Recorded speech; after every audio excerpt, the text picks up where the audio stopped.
नमस्कार, आप देख रहे हैं STN न्यूज और मैं हूं आपके साथ ज्योतिका।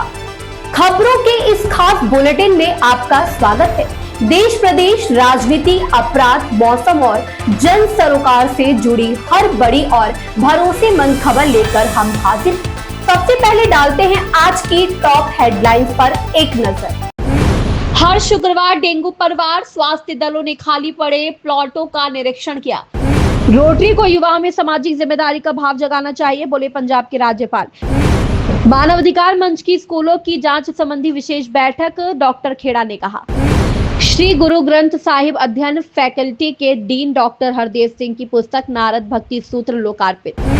बागवानी को प्रोत्साहित करने के लिए जल्द शुरू होगा 1300 करोड़ रुपए का जायका प्रोजेक्ट। बरिंदर कुमार गोयल द्वारा ससराली कॉलोनी के समीप सतलुज धुस्सी बांध के कार्यों का जायजा। विश्व पंजाबी संगठन ने प्रधानमंत्री की ऐतिहासिक ऑस्ट्रेलिया एवं न्यूजीलैंड यात्रा का स्वागत किया। अयोध्या में सीएम योगी का सपा कांग्रेस पर बड़ा हमला। मुख्यमंत्री योगी आदित्यनाथ का अयोध्या दौरा एक ऐतिहासिक और बदलाव के संकेत लेकर आया है। नीतीश कुमार एनडीए बैठक से पहले बीमार, क्या हुआ, बैठक में जाएंगे या नहीं। ऑस्ट्रेलिया में पीएम मोदी को देख कांग्रेस को आई इंदिरा गांधी की याद। 58 साल पुरानी तस्वीर में आखिर क्या है खास। तो चलिए अब बढ़ते हैं आज की प्रमुख खबरों की ओर और बताते हैं आपको एक एक खबर विस्तार से। हर अपडेट, हर बड़ी जानकारी और हर अहम पहलू पर डालेंगे विस्तार से नजर, ताकि आप रहे पूरी तरह अपडेट। हर शुक्रवार डेंगू परवार, स्वास्थ्य दलों ने खाली पड़े प्लॉटों का निरीक्षण किया। हर शुक्रवार डेंगू परवार अभियान के तहत जिला स्वास्थ्य विभाग की टीमों ने आज बारिश के दौरान विभिन्न स्थानों पर जांच की। सिविल सर्जन संगीता जैन और जिला महामारी विज्ञानी डॉक्टर अनामिका सोनी ने कहा कि टीमों ने विशेष रूप से खाली प्लॉटों और उन स्थानों का निरीक्षण किया जहां पानी जमा होने की संभावना है। जहां भी पानी जमा था वहां दवा का छिड़काव किया गया और लोगों को कहीं भी पानी जमा नहीं होने देने के लिए प्रोत्साहित किया गया। डॉक्टर संगीता जैन ने कहा कि डेंगू को रोकने के लिए सामूहिक प्रयासों की आवश्यकता है। उन्होंने लोगों से अपील की कि वह अपने घरों और आसपास स्वच्छता बनाए रखें, पानी को जमा ना होने दें और बुखार की स्थिति में तुरंत निकटतम सरकारी स्वास्थ्य संस्थान से संपर्क करें। उन्होंने कहा कि डेंगू बुखार फैलाने वाले मच्छर का लार्वा कुछ ही दिनों में एक खतरनाक मच्छर का रूप ले लेता है जो किसी व्यक्ति की जान भी ले सकता है। डेंगू बुखार फैलाने वाला मच्छर दिन में काटता है और साफ पानी में प्रजनन करता है। सरकारी अस्पतालों में निदान और उपचार निःशुल्क है। किसी भी जानकारी के लिए स्वास्थ्य विभाग के हेल्पलाइन नंबर 104 पर संपर्क किया जा सकता है। रोटरी को युवाओं में सामाजिक जिम्मेदारी का भाव जगाना चाहिए, बोले पंजाब के राज्यपाल। रोटरी क्लब चंडीगढ़ की नई टीम शहर में कचरा प्रबंधन पर देगी जोर।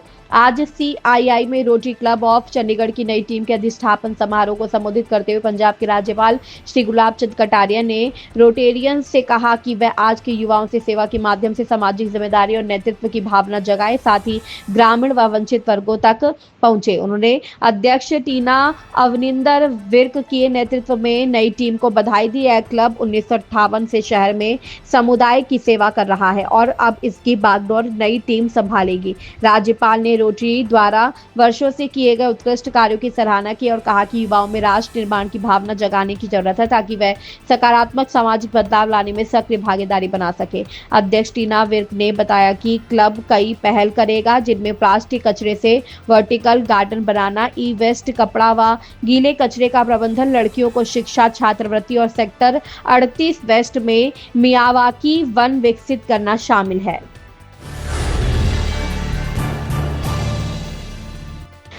मानवाधिकार मंच की स्कूलों की जांच संबंधी विशेष बैठक, डॉक्टर खेड़ा ने कहा।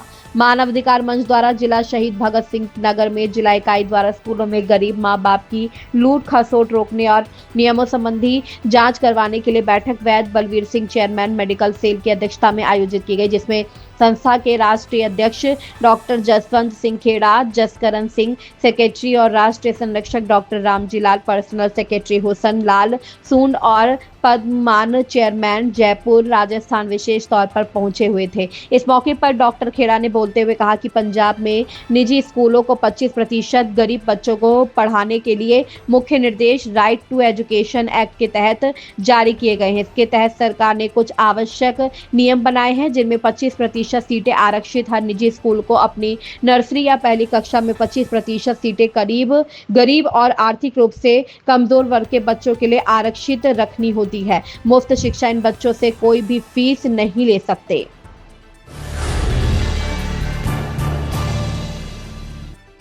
श्री गुरु ग्रंथ साहिब अध्ययन फैकल्टी के डीन डॉक्टर हरदेव सिंह की पुस्तक नारद भक्ति सूत्र लोकार्पित।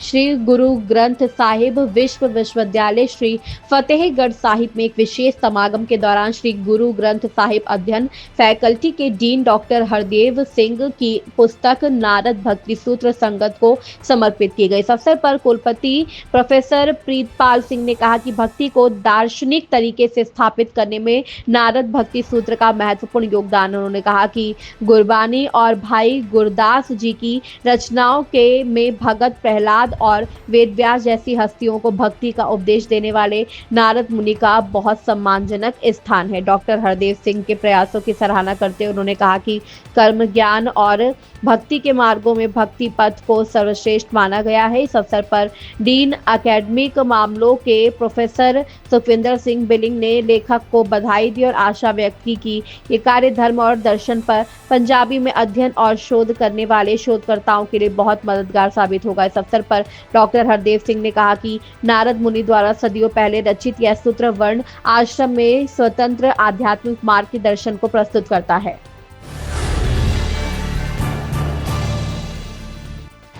बागवानी को प्रोत्साहित करने के लिए जल्द शुरू होगा 1300 करोड़ रुपए का जायका प्रोजेक्ट, मोहिंदर भगत ने कहा। पंजाब के बागवानी मंत्री श्री मोहिंदर भगत ने आज पंजाब भवन चंडीगढ़ में आयोजित एक महत्वपूर्ण प्रेस वार्ता को संबोधित करते हुए राज्य सरकार द्वारा बागवानी क्षेत्र में हासिल की गई उल्लेखनीय उपलब्धियों की जानकारी दी। उन्होंने कहा कि मुख्यमंत्री भगवंत सिंह मान के नेतृत्व में पंजाब सरकार बागवानी क्षेत्र को अधिक आधुनिक, समृद्ध और लाभकारी बनाने के लिए तेजी से कार्य कर रही है। श्री मोहिंदर भगत ने बताया कि राज्य में बागवानी क्षेत्र के विकास तथा किसानों की आय बढ़ाने के उद्देश्य से जापान इंटरनेशनल कॉर्पोरेशन एजेंसी के सहयोग से लगभग 1300 करोड़ रुपए की लागत वाली एक महत्वाकांक्षी परियोजना शीघ्र शुरू की जाएगी। उन्होंने कहा कि इस परियोजना का मुख्य उद्देश्य पंजाब में जलवायु परिवर्तन के अनुकूल तथा उच्च मूल्य वाली बागवानी फसलों को बढ़ावा देना है। उन्होंने कहा कि इस परियोजना के माध्यम से आधुनिक तकनीकों को प्रोत्साहन मिलेगा, उच्च गुणवत्ता वाली पौध सामग्री उपलब्ध कराई जाएगी, बागवानी का आधारभूत ढांचा सुदृढ़ होगा, किसानों की आय में वृद्धि होगी तथा बागवानी क्षेत्रों को नई गति मिलेगी।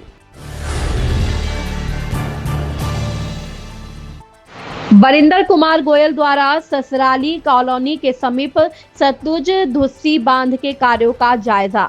पंजाब के जल संसाधन तथा खनन एवं भू विज्ञान मंत्री श्री वरिंदर कुमार गोयल ने आज लुधियाना के ससराली कॉलोनी गांव के नजदीक सतलुज दरिया के धुस्सी बांध पर चल रहे निर्माण कार्यों का निरीक्षण किया और अधिकारियों को निर्देश दिए कि वर्षा ऋतु को ध्यान में रखते हुए सभी कार्य निर्धारित समय सीमा के भीतर तथा उच्च गुणवत्ता के साथ पूरे किए जाएंगे तथा ताकि लोगों के जानमाल की सुरक्षा सुनिश्चित की जा सके। श्री वरिंदर कुमार गोयल ने बताया कि ससराली कॉलोनी गांव से लगभग 3300 फुट लंबा बांध क्षतिग्रस्त हो गया था, जिसकी पुनर्निर्माण परियोजना प्रगति पर है। इस कार्य पर लगभग 11.75 करोड़ रुपए की लागत आ रही है। परियोजना के तहत लगभग 2 लाख घन मीटर मिट्टी का उपयोग किया जा रहा है, जिसमें से लगभग 1,50,000 घन मीटर कार्य पूरा किया जा चुका है, जबकि शेष कार्य भी शीघ्र पूरा कर लिया जाएगा।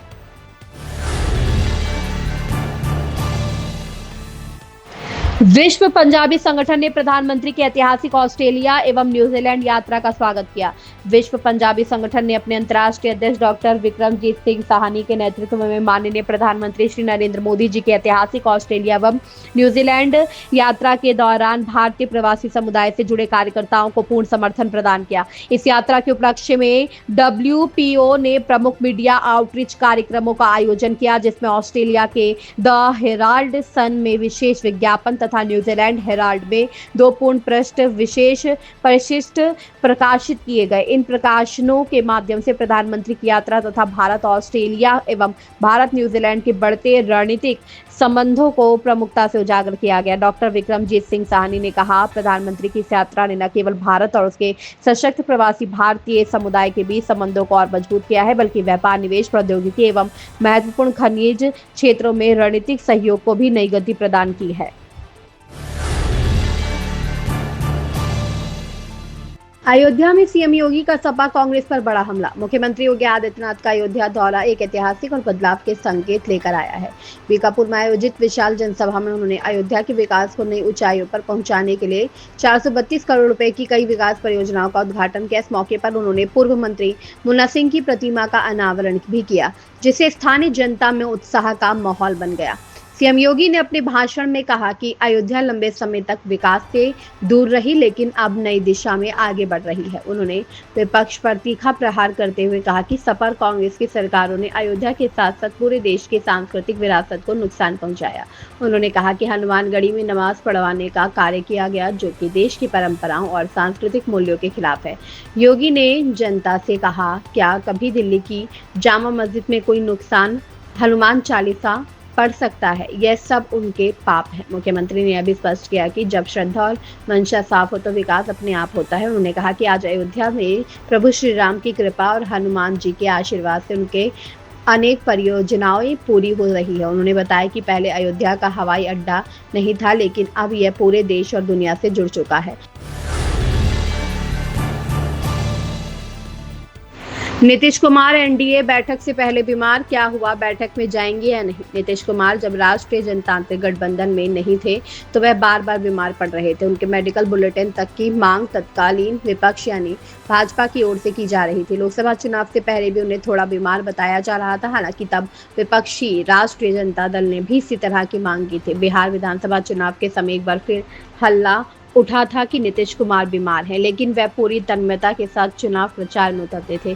बड़ी जीत के बाद उन्होंने मुख्यमंत्री पद की शपथ भी ली थी। अब वह पूर्व मुख्यमंत्री हैं। बिहार में भारतीय जनता पार्टी के साथ सत्तारूढ़ जनता दल के राष्ट्रीय अध्यक्ष हैं। जदयू बिहार में सत्तारूढ़ राष्ट्रीय जनतांत्रिक गठबंधन का प्रमुख घटक दल है।